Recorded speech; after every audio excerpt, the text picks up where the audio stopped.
कहानी की शुरुआत में हम देखते हैं कि उनो बहुत तबाही मचा रहा होता है और ओवरराइड का यूज़ करके माटा एजेंट्स पे हमला कर रहा होता है। रिजवान उसे पीछे से पकड़ लेता है और रिजवान उसके बाद सबको वहाँ से भागने को कहता है कि यहाँ से भाग जाओ, इसे मेन फ्रेम तक पहुँचने मत देना।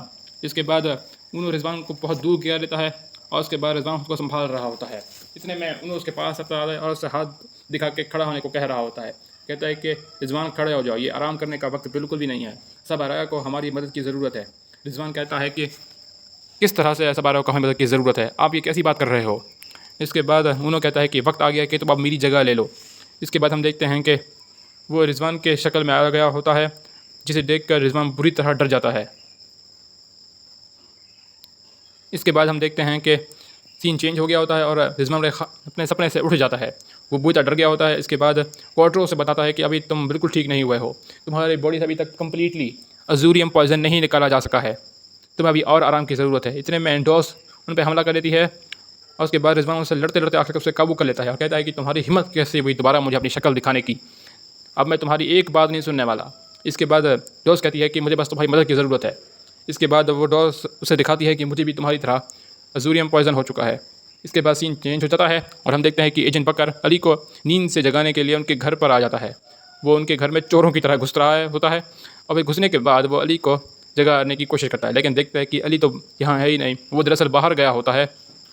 बाहर बहुत पार्क में ज़बरदस्त मेहनत कर रहा होता है और उसको ट्रेन कर रहा होता है। इतने में एजेंट बकर उसके पास आते हैं और आपस में बातें शुरू कर देते हैं।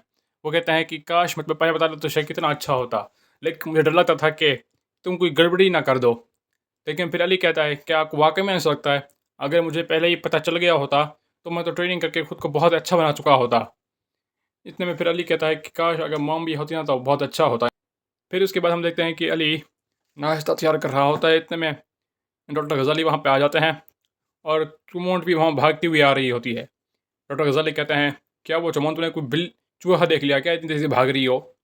इसके बाद वो अली को इतनी जल्दी सुबह उठा हुआ देख कर हैरान रह जाता है। इसके बाद दोनों खाना खाते हैं। इसके बाद डॉक्टर गज़ाली उसे बताते हैं कि अब हमारा एक नया बॉस आ चुका है, जो अब इस शहर को का मेयर है नया। वो अली पूछता है कि किस तरह का बॉस है वो, उस बंदे का नाम क्या है। वो बताता है कि उसका नाम है डॉक्टर हिशाम। उसके बाद वो उन्हें उसकी पिक्चर भी दिखाता है और कहता है कि डॉक्टर ओथमान पिछले हफ्ते हमले की वजह से बुरी तरह से ज़ख्मी हो चुके हैं और अब वो शहर को और संभाल नहीं पाएंगे, इससे उनके ठीक होने तक डॉक्टर हिशाम अब सरबराह के नए मेयर होंगे। इसके बाद डॉक्टर गजाली को एक मैसेज मिलता है जिसमें कहा जा रहा होता है कि जल्दी से आओ, एकेडमी में स्टेम क्लब का काम है। इसके बाद अली समझ आता है कि उसके माटा बुला रहा है, तो वो अपने कमरे में चला जाता है। इसके बाद वो कॉल करने से पहले कुछ खुद से एक्सपेरिमेंट कर रहा होता है, लेकिन वो बिल्कुल फेल हो जाता है। वो दरअसल अपनी मॉन्ग की नकल उतारने की कोशिश कर रहा होता है और उनकी तरह टॉप स्पिनर्स को लड़ाई के लिए तैयार कर रहा होता है, लेकिन वो उसमें बिल्कुल फेल हो जाता है। इसके बाद वो फ़ोन उठा लेता है। वो फ़ोन पे अपने दोस्तों और बाकी सबसे बात कर रहा होता है। इसके बाद देखती हैं कि एजेंट गीता के बुलेट का अभी तक कैमरा ऑफ है, तो वो इसके बाद कैमरा हैक कर लेती है और उसके बाद फिर देखते हैं कि पता लगता है कि बुलेट तो कप नूडल्स खा रहा है। के बाद एजेंट करिया उन्हें बताते हैं कि उन्हें कल एक ख़ास तरह की जगह पे पहुंचना होगा, वहाँ पर एक ज़रूरी काम हमें करना है। इसके बाद अगले दिन वो लोग वहाँ पर पहुँच जाते हैं। अली पूछता है कि ये कौन सी नई जगह है सीक्रेट जगह पे पहुँचने के लिए, एक खेल का मैदान। अलीशा से कहती है कि तुम्हें क्या पता कि एजेंट्स किस तरह के जगहों से होते हुए अपनी अपनी पसंद की जगहों पर पहुंचते हैं। इसके बाद वो एंट्री कर रहे होते हैं, लेकिन देखता है कि डैनिश अंदर पहले से होता है और उनका रास्ता रोके हुए होता है। अली प्यास उसे कहता है कि डैनिश प्लीज़ हमें यहाँ से जाने दो, लेकिन डैनिश कहता है नो। इसके बाद हम देखते हैं कि अलीशा उसे हटाने वाली होती है, लेकिन अली कहता है कि तुम इसे दखल मत दो, मैं इसे संभाल लूँगा और इसे यहाँ से हटा दूँगा। एंटर होते ही अली का सबसे पहले मुंह जाकर दीवार से लग जाता है। इसके बाद हम देखते हैं कि एजेंट गीता और बाकी सारे एजेंट्स एक तरफ जा रहे होते हैं। इसके बाद अली पूछता है एजेंट गीता से आखिर ऐसी क्या बात थी जो आप हमें इतनी जल्दी यहाँ पर आने को लिए कहा। उन्होंने कहा कि तुम जल्दी समझ जाओगे। इसके बाद उन्हें एक दरवाजे से अंदर भेज देती है और फिर जहाँ से वो निकलते हैं वो देख हैरान रहते हैं सारे के सारे एजेंट्स कि ये तो एक बहुत बड़ा खेल का मैदान है जहाँ पर हम लड़ाई की ट्रेनिंग कर सकते हैं। इसके बाद एजेंट गीता कहती है कि तुम अभी यहाँ खेल सकते हो, यहाँ पर भी बहुत खतरा रहेगा।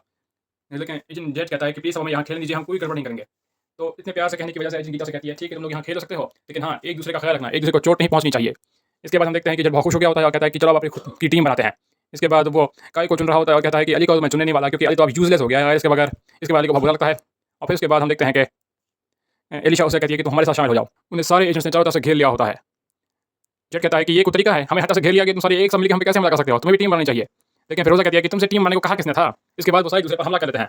इसके बाद हम देखते हैं कि रूडी मीका और मून के हाथ पकड़ा जाता है और फिर वो उसे गुदगुदी करके सारा टाइम परेशान कर रही होती हैं। फिर दूसरे सीन में हम देखते हैं कि काई ने एक हीरो नाली है, वो उसे ईमान को चढ़ा रहा होता है और फिर ईमान कहती है चलो कि काया बाहर निकल आओ, एक साथ मिलकर लड़ाई करेंगे। लेकिन वो तो बाहर आने का नाम नहीं लेता।